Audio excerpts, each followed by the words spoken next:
Condition में बिल्कुल dead, कोई इंडिकेटर लाइट नहीं रहेगी, बिल्कुल डेड रहेगा। जब भी कोई डेड टीवी आता है हम यही सोचते हैं कि फ्यूज उड़ गया होगा, शॉर्टिंग हो गई होगी, हम वही चीज़ चेक करेंगे। सबसे पहले चेक किया फ्यूज, चेक करा तो फ्यूज भी ठीक है। फिर मीटर को डीसी पे रख के डायरेक्ट फिल्टर पे वोल्टेज चेक कर लिया तो हमने देखा 330 फिल्टर पे भी आ रहा है। उसके बाद हमने मॉसफेट चेक किया, वो भी ठीक है। सारे कंपोनेंट बारी बारी चेक कर लिए, सब एकदम ठीक है। उसके बाद भी कोई वोल्टेज जो है ये सप्लाई नहीं बना रही है। तो जितने भी ये कंपोनेंट हमें नजर आ रहे हैं ये सब हम पहचानते भी हैं और इन्हें चेक करना भी जानते हैं। इनको बारी बारी सबको चेक कर लिया गया। सिर्फ एक ही चीज ऐसी बची, वो बची ये आईसी, जिसे हम चेक नहीं कर पाए मीटर से। इसे चेक करने का तरीका भी आपके पास है।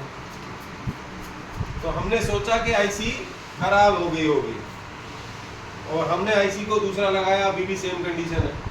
तो आईसी दूसरा लगाने के बाद भी सेम कंडीशन रहेगी आपकी, तो आप क्या करेंगे,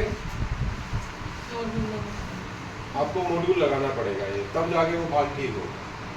अगर आईसी दूसरी बदलने से भी ठीक नहीं हुआ तो आपको क्या करना पड़ेगा,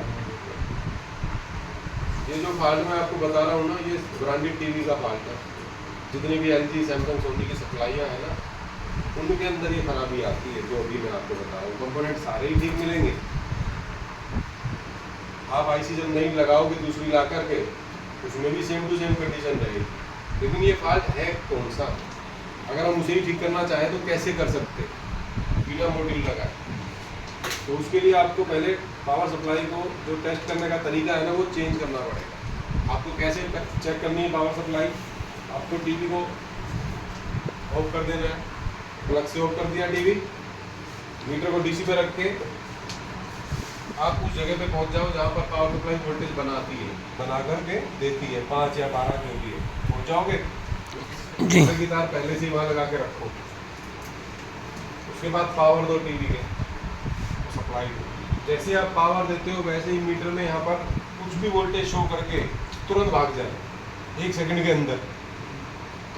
जहाँ वोल्टेज आना चाहिए सप्लाई का वहाँ आकर के तुरंत भाग जाए। तो इसका मतलब ये होता है कि पावर सप्लाई वोल्टेज तो बना रही है, लेकिन कहीं ना कहीं कुछ गड़बड़ होने की वजह से ये सप्लाई प्रोटेक्शन में चली जा रही है। ठीक है, तो मतलब ये समझना है आपको कि जो सप्लाई आप रिपेयर कर रहे हैं उसमें जो आईसी लगी हुई है, ड्राइवर आईसी, वो प्रोटेक्शन वाली लगी हुई है। कंपनी ने उसमें एक एक्स्ट्रा फंक्शन डाल दिया है कि अगर सप्लाई में कहीं कोई गड़बड़ हुई तो तुम अपना काम बंद करना, नहीं तो आगे कुछ ज़्यादा कमी हो जाए। ठीक है, तो प्रोटेक्शन वाले टीवीओ में ही ये फॉल्ट आता है और किसी में ये फॉल्ट नहीं आता है।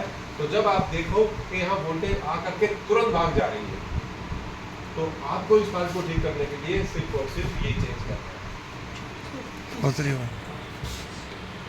बस यही खराब